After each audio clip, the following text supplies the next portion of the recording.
Olá, esse aqui é mais um Panorama CNN Brasil Business e dessa vez conversamos com o Rony Meisler, que é presidente da Varejista Reserva, dona de umas marcas mais conhecidas aqui do Brasil, que teve um faturamento de 400 milhões de reais no ano passado e 114 lojas abertas. É esse número mesmo, Rony? Obrigado aí pela sua presença. Como que esses números foram evoluindo aí no ano de 2020 e como que a pandemia impactou o negócio de vocês, que acredito que teve realmente um grande impacto? Bom, são esses números mesmo, Andreas. Cara, primeiro, prazer enorme te reencontrar, bater esse papo com vocês aqui no Panorama da CNN. É sempre, para mim, uma honra poder não só conversar com vocês, mas também compartilhar um pouco, né, da experiência que a gente tem tido aí para que, de alguma maneira, a gente possa contribuir aí na tomada de decisão do empreendedor e do empresário brasileiro. Bom, André, assim, primeiro, se Deus quiser, vai ser a maior crise que a gente já viveu na nossa vida, né? Tomara que a gente não tenha nada mais nem perto disso, né? Mas, enfim, a gente nunca sonhou na vida que ia passar por um problema tão grande no que diz respeito às questões sanitárias. Quando a gente poderia sonhar que, enfim, a gente ia ter que contar a quantidade de mortos todos os dias na televisão, né, e ficar preso dentro de casa.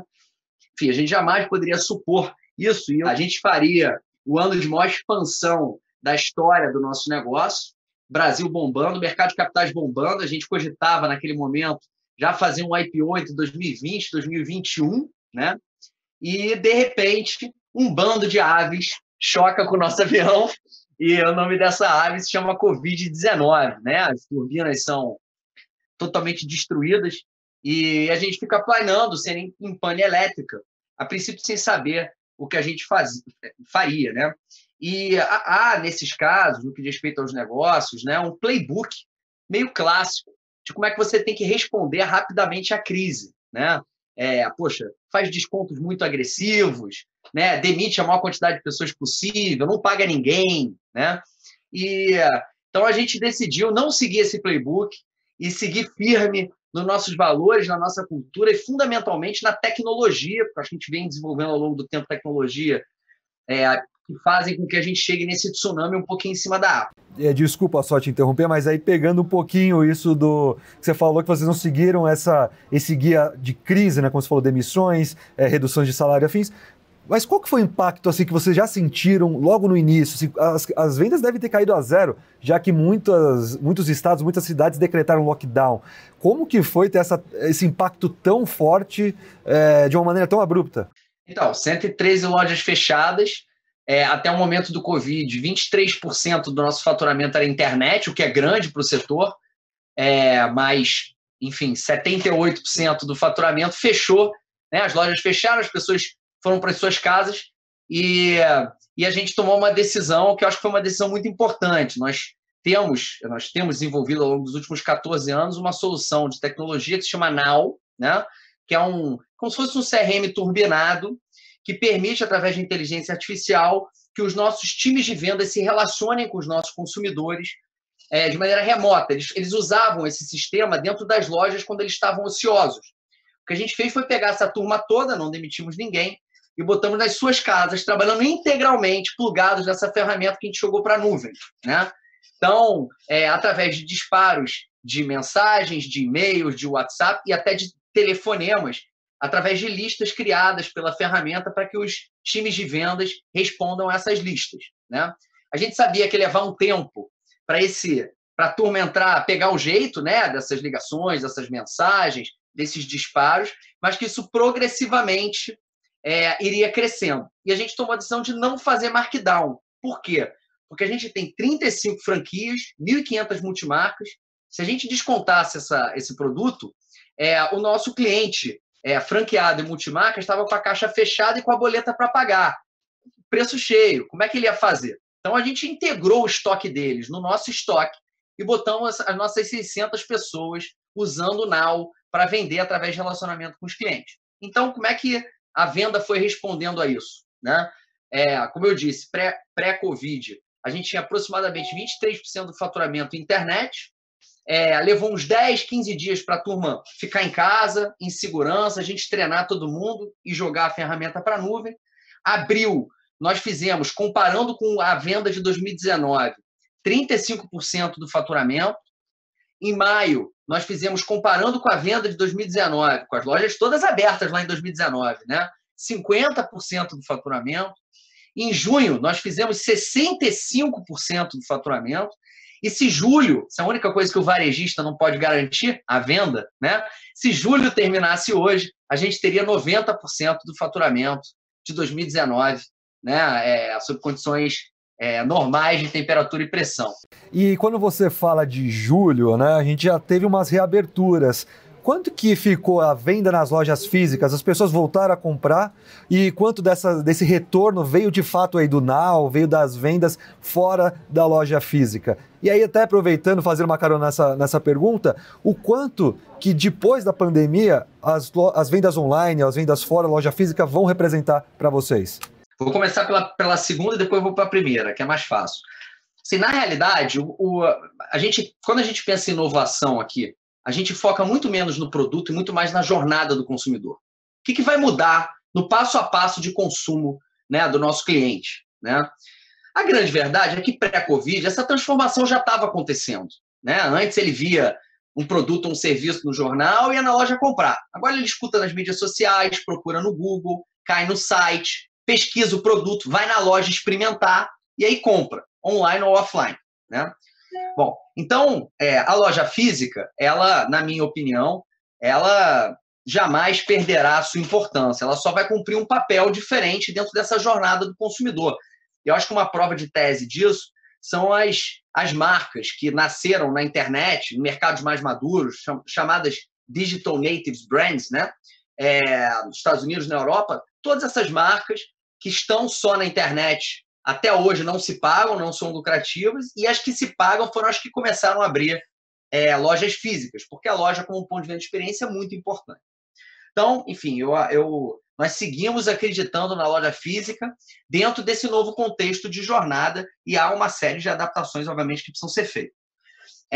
Com relação às nossas lojas abertas, o fluxo nos shopping centers, a gente tem muita concentração em shopping center, em lojas e shopping centers, ele ainda, de longe, não voltou à normalidade. Né?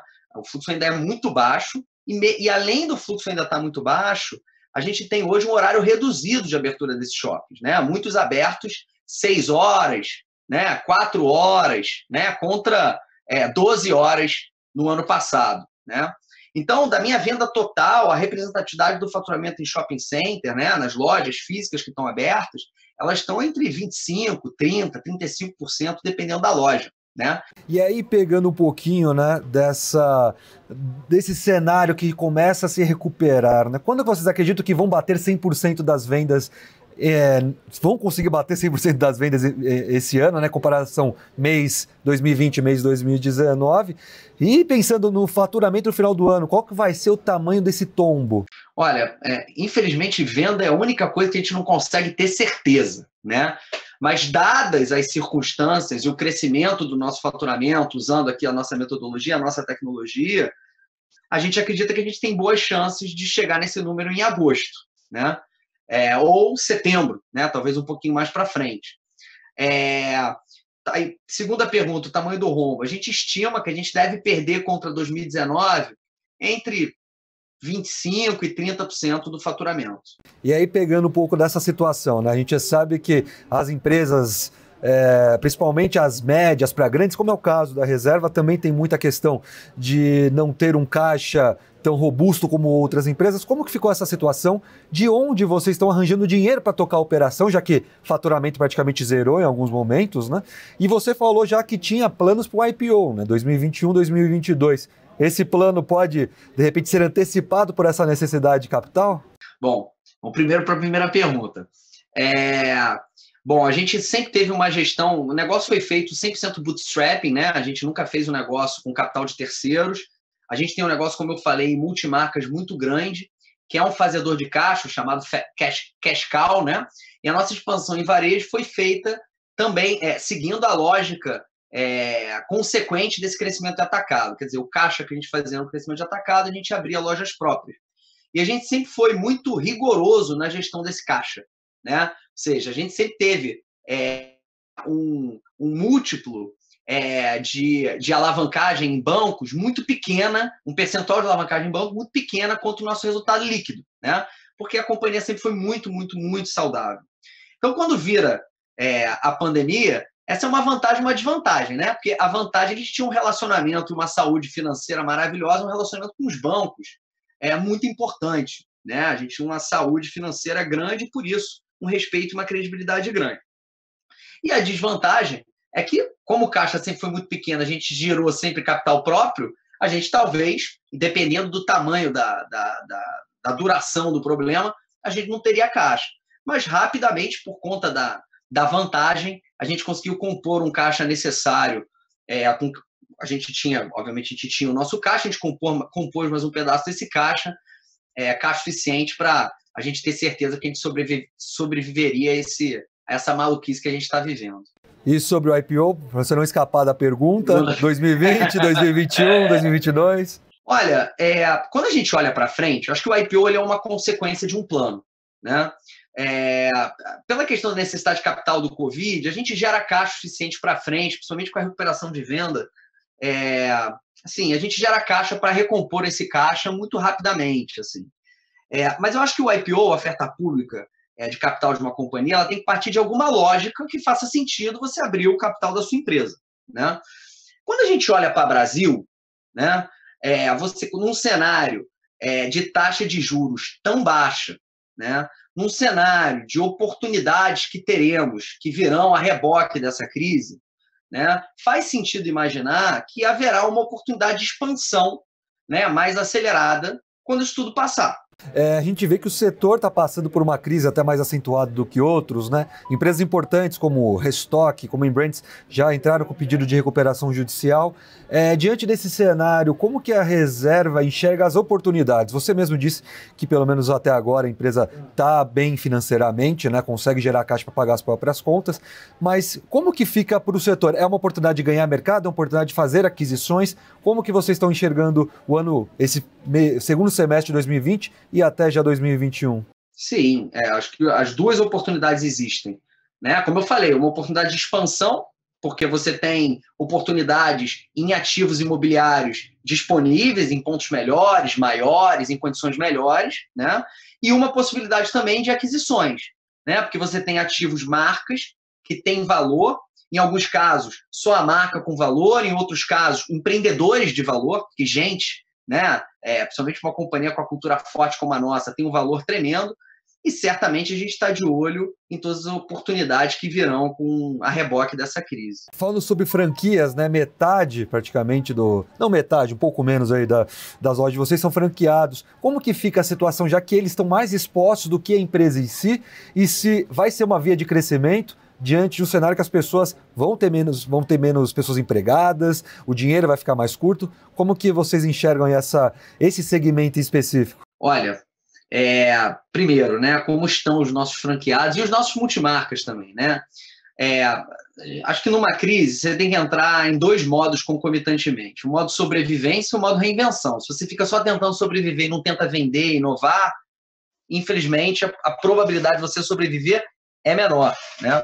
Então, uma das primeiras atitudes que nós tivemos no que diz respeito ao modo sobrevivência, assim que veio a crise, foi nos aproximarmos dos nossos parceiros de negócio e tirar da frente deles o problema o máximo possível, dentro do que a gente pudesse, obviamente, o problema caixa, ou seja, negociar todos os títulos e prolongar o máximo possível esses prazos de pagamento, para que aí sim a gente pudesse trabalhar com eles no sentido de inovar e vender mais, né? Então, todas essas plataformas de venda que eu falei aqui foram comumente usadas pela nossa cadeia, né? O percentual de faturamento, recuperação de faturamento que eu citei aqui, são percentuais muito próximos que são entregues pelos nossos parceiros franqueados, né? Então, eles estão hoje com o estoque 100% integrado aos nossos canais digitais. Eles fazem as vendas digitais. Quando o CEP é o CEP deles, a gente tem o last mile, como eu expliquei, a gente fatura através das lojas deles. Então, eles têm trabalhado ombro a ombro conosco, né, na luta contra o Covid-19, né? E, graças a Deus, de maneira bem sucedida. Agora, com relação ao mercado, realmente tem todo um lado de dificuldade operacional econômica, que você listou muito bem, mas também tem uma outra visão da coisa como um todo, né? Você tem um cenário em que, infelizmente, você vai ter um aumento de desemprego, né? Infelizmente, muita gente boa, né? Vai ficar desempregada, vai ficar sem o seu emprego. Por outro lado, você tem um cenário de taxas de juros, né, muito, muito, muito baixa, e essas pessoas, elas, porque merecem, vão receber todas as suas obrigações trabalhistas no banco e vão ter que escolher onde aplicar, né? Então, eu acho que por conta disso que eu falei agora, nasce uma cena e uma tempestade perfeita para o empreendedorismo no Brasil, né? Quer dizer, ou essa pessoa vai pegar esse dinheirinho e vai aplicar na bolsa, né, no mercado financeiro, porque pelas taxas de juros, o CDI, a poupança vai dar muito pouco, ou essas pessoas vão pegar esse dinheiro e empreender, né? Então, nesse sentido, eu acho que a gente encontra, até por conta da maior vacância também no shopping, somados a esse fato, um cenário propício à expansão por franquia. Uhum. E você acha que essas pessoas que vão estar desempregadas ou que vão estar segurando um pouco mais o dinheiro, com receio, que a gente sabe que uma crise econômica vai gerar, vai querer comprar roupa? Olha, eu acho que com certeza absoluta diminui o desejo de consumo, é inegável isso, né? Infelizmente muito mais pelo desemprego do que pela roupa, né?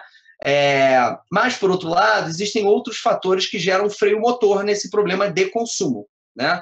Por exemplo, no meu caso, eu estou num segmento específico de mercado, num nicho de mercado, isso não serve para todos os mercados. Mas o meu consumidor, por exemplo, André, ele viaja muito, né? Pelas questões sanitárias e pela questão da alta do dólar, né? Eu acho que o meu consumidor, não tem uma bola de cristal, tá? Pelo amor de Deus, isso é tudo suposição. Eu tendo a acreditar que o meu consumidor ele vai viajar menos, né?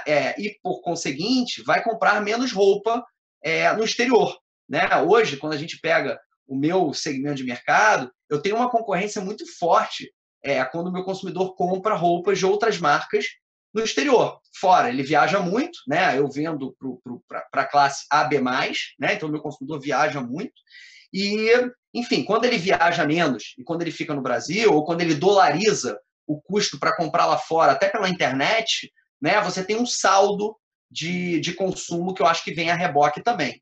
Onde isso para, se para baixo ou se para cima, ainda é cedo para a gente dizer. A reserva quer ser uma opção a Miami, então, colocando de uma maneira bem direta. Então, se Deus quiser, que seja uma opção não só a Miami, como a Nova York, como a Espanha, como a Itália e todas as outras. Olha, Rony, muito obrigado aí por essa conversa e está convidado aí, quando tudo isso passar, vir aqui na redação conversar pessoalmente aqui na CNN com a gente. Se Deus quiser, muito em breve, André. Que fiquemos todos bem e com saúde.